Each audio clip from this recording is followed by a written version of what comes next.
महाधरना में एमएलसी के कविता का कांग्रेस और बीजेपी पर शदीद हमला, कालेश्वरम को कौमी मंसूबे का दर्जा देने का मुतालबा। तेलंगाना हैदराबाद के धरना चौक में जारी महाधरने के दौरान बीआरएस की रहनुमा और एमएलसी कल्वाकुंडला कविता ने इख्तितामी तकरीर में कांग्रेस और बीजेपी दोनों जमातों को सख्त तनकीद का निशाना बनाया। एमएलसी कविता ने कहा कि हमें कमीशन पर तो भरोसा है, लेकिन कांग्रेस पार्टी पर किसी किस्म का एतमाद नहीं रहा। कविता ने तारीखी तनाजुर में कांग्रेस हुकूमत की कारकर्दगी पर सवाल उठाते हुए कहा कि एसआरएसपी मंसूबे को मुकम्मल करने में दहाइयाँ लग गई। इन्होंने कहा कि नागार्जुन सागर प्रोजेक्ट जिसका संग बुनियाद पंडित नेहरू ने रखा, उसकी मरम्मत साबिक वज़ीर आला एनटीआर को करनी पड़ी। इन्होंने मज़ीद इल्ज़ाम लगाया कि कांग्रेस के दौर में तामीरशुदा मिड मानेर प्रोजेक्ट को नुकसान पहुंचा तो इसकी मरम्मत केसीआर हुकूमत ने की। प्रोजेक्ट के गेट और देवादोल प्रोजेक्ट की पाइपलाइंस नाकाम रही। एसएलबीसी टनल का हादसा तेलंगाना के लिए आलमी सतह पर शर्मिंदगी का बायस बना। रेवंत रेड्डी पर जाती हमला करते हुए कहा कि वज़ीर आला रेवंत रेड्डी को तनकीद का निशाना बनाते हुए कविता ने कहा कि रेवंत रेड्डी को एक बार आईने में अपना चेहरा देखना चाहिए। साथ ही इन्होंने सवाल उठाया कि एसएलबीसी टनल गिरने के बावजूद नेशनल डिजास्टर मैनेजमेंट अथॉरिटी खामोश क्यों है। हुकूमत की गैर फालियत पर भी इन्होंने शदीद एतराज़ किया। कविता ने कहा कि कालेश्वरम प्रोजेक्ट तेलंगाना के लिए रीढ़ की हड्डी जैसा है। अगर ये मंसूबा ना होता तो रियासत का 35% रकबा बंजर बन जाता। इन्होंने मुतालबा किया कि मेडीगड्डा बैरेज की फौरी मरम्मत की जाए, कालेश्वरम प्रोजेक्ट से फसलों को फौरी पानी फराहम किया जाए, बाकी मानदा काम जल्द मुकम्मल किए जाए। कविता ने यह दावा भी किया कि कालेश्वरम प्रोजेक्ट के 99% काम मुकम्मल हो चुके हैं और इसे तमाम कानूनी मंजूरी हासिल है, लिहाजा इसे कौमी प्रोजेक्ट का दर्जा दिया जाए। एमएलसी कविता ने याद दिलाया कि इंतखाबी मौसम में कर्नाटक के अप्रभद्रा प्रोजेक्ट को कौमी दर्जा दे दिया गया, लेकिन कालेश्वरम के साथ ऐसा क्यों नहीं किया जा रहा है। इन्होंने कहा कि अगर बीजेपी के लीडरों में नेक नीयती है तो कालेश्वरम को भी कौमी मंसूबा करार दिया जाए।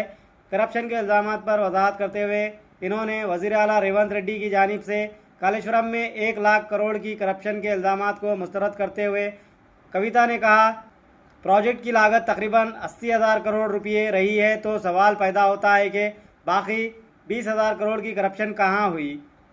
कविता ने रेवंत रेड्डी, किशन रेड्डी और एटाला राजेंद्र से मुतालबा किया कि वो बंकचरल प्रोजेक्ट के खिलाफ मरकज़ को ख़त लिखे और तेलंगाना के आबी हकूक़ का दिफा करें। इन्होंने कहा कि तेलंगाना जागृति गोदावरी के पानी के तहफ़्फ़ुज़ के लिए पुरअज़्म है और आवाम के मफादात की हिफाजत के लिए हर मुमकिन इक़दाम करेगी। जय तेलंगाना, जय तेलंगाना।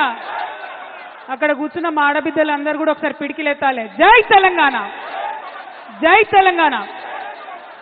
ఇవాళ తెలంగాణ జాగృతి ఆధ్వర్యంలో గౌరవనీయులు అపర భగీరథుడు, తెలంగాణ యోధుడు, పెద్దలు, తెలంగాణ ఉద్యమ నాయకులు, తెలంగాణ రాష్ట్ర తొలి ముఖ్యమంత్రి కేసీఆర్ గారికి రాజకీయ దురుద్దేశంతోని కాళేశ్వరం కమిషన్ పేరుతోని నోటీసులు ఇవ్వడాన్ని నిరసిస్తూ ఇక్కడ చేపట్టినటువంటి ధర్నాకు ఇంత పెద్ద ఎత్తున హాజరైనటువంటి తెలంగాణ వాదులందరికీ కూడా ఉద్యమాభివందనాలు తెలియజేస్తా ఉన్నాను.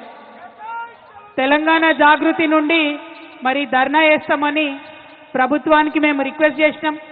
పోలీసు వాళ్ళు పర్మిషన్ ఇచ్చిండ్రు. కానీ అయినా మరి ఎందుకంత భయమో వెనుక కూర్చుంటున్నటువంటి ఆడబిడ్డల్ని కూడా పోలీసు వాళ్ళు డిస్టర్బ్ చేయడం అవసరం లేదు. దయచేసి కోఆపరేట్ చేయండి. విత్ పర్మిషన్ చేస్తున్నాం ధర్నా, మేము ఉట్టిగా చేస్తలేము. రెండవది, జిల్లాల నుండి వచ్చేటటువంటి మా నాయకుల్ని మీరు బైండ్ ఓవర్ కావాలని చెప్పి బలవంతంగా పోలీస్ స్టేషన్లకు తీసుకెళ్లడం, మంచిర్యాల్ మా పెద్దపల్లి జిల్లా అధ్యక్షుని, అట్లానే మా కందుల ప్రశాంత్ని, ఇట్లాంటి వాళ్ళందరినీ మంచిర్యాల్ రామగుండ జిల్లాల్లో మరి బైండ్ ఓవర్ కావాలని ఫోర్స్ చేస్తున్నటువంటి కండెం సురేష్ గారిని అందరినీ కూడా అరెస్ట్ చేస్తూ ఉన్నారు. ఇది కరెక్ట్ కాదు. ప్రభుత్వం పర్మిషన్ ఇస్తే ప్రజాస్వామ్యం, ప్రజాపాలన అని చెప్పుకుంటున్నారు. మా వాయిస్ వినిపించనియాలి. అంత భయం అయితే పర్మిషన్ ఇవ్వకండి. ఎందుకోసం భయపడుతున్నారు ఇవాళ ముఖ్యమంత్రి గారు కానీ ప్రభుత్వం కానీ? ఎందుకంటే మీరు చేస్తున్నది 100% తప్పు అన్న విషయం మీకు తెలుసు. ప్రజాక్షేత్రంలో మేము మిమ్మల్ని ఎండగడతామన్న విషయం తెలుసు. అందుకే ఇవాళ చేస్తున్నటువంటి ప్రజాస్వామ్యబద్ధంగా చేస్తున్నటువంటి ధర్నాను మీరు అడ్డుకోవాలని చూస్తూ ఉన్నారు. ఊరుకునేది లేదు. మీరు మమ్మల్ని ఇక్కడ అడ్డం పడితే హైదరాబాద్లో చేయనీయకపోతే జిల్లా జిల్లా పోతాం బిడ్డ, గల్లీ గల్లీ తిరుగుతాం, మీరు చేస్తున్నటువంటి అన్యాయాన్ని వివరించి చెప్తామని కూడా ఈ సందర్భంగా ప్రభుత్వాన్ని మేము హెచ్చరిక చేస్తా ఉన్నాం. ఏం తప్పు చేసినాం? ఏం తప్పు చేసిరు కేసీఆర్ గారు? నీళ్ళు ఇవ్వడం ఆయన చేసినటువంటి తప్ప, నిధులు తీసుకురావడం ఆయన చేసినటువంటి తప్ప, కేసీఆర్ కిట్ ఇవ్వడం ఆయన చేసినటువంటి తప్ప, అభివృద్ధి పదంలో తెలంగాణను దేశంలో నంబర్ 1గా నిలబెట్టడం తప్ప ఏం తప్పు? ఎందుకోసం నోటీసులు ఇచ్చిరని ఇవాళ తెలంగాణ జాగృతి తరఫున, యావత్ తెలంగాణ సమాజం తరఫున నేను కాంగ్రెస్ ప్రభుత్వాన్ని ప్రశ్నిస్తా ఉన్నాను. కాళేశ్వరం ప్రాజెక్ట్ అంటే కేవలం 3 బెరాజులేనా? కాళేశ్వరం ప్రాజెక్ట్ అంటే కేవలం 3 బెరాజులే అని చెప్పి మీరు ఒక కాంగ్రెస్ కమిషన్ వేసిండ్రు. అది జ్యుడిషియల్ కమిషన్ కాదు, ఏం కాదు, కేవలం అదొక రాజకీయ కమిషన్, కాంగ్రెస్ కమిషన్. అది 21 పంప్ హౌజ్లు ఉన్నాయి కాళేశ్వరంలో, 15 రిజర్వాయర్లు ఉన్నాయి, 200 కిలోమీటర్ల పైచిల్కు టన్నెల్లు ఉన్నాయి, 1500 కిలోమీటర్ల పైచిల్కు కాలువలు ఉన్నాయి. కాళేశ్వరంలో ఎత్తిపోసిన మట్టితోని దాదాపు 300 పిరమిడ్లు కట్టొచ్చు. కాళేశ్వరంలో వాడినటువంటి స్టీల్తోని ఒక 100 ఐఫిల్ టవర్లు కట్టొచ్చు. కాళేశ్వరంలో పోసినటువంటి కాంక్రీట్ తోని ఒక 50 బుర్జ్ ఖలీఫాలు కట్టొచ్చు. అంత పెద్ద ప్రాజెక్టు కాళేశ్వరం. కాళేశ్వరం ప్రాజెక్టు మొత్తం కంప్లీట్ అయితే 35% తెలంగాణ భూభాగానికి సాగునీరు ఇచ్చేటటువంటి ప్రాజెక్టు కాళేశ్వరం ప్రాజెక్టు.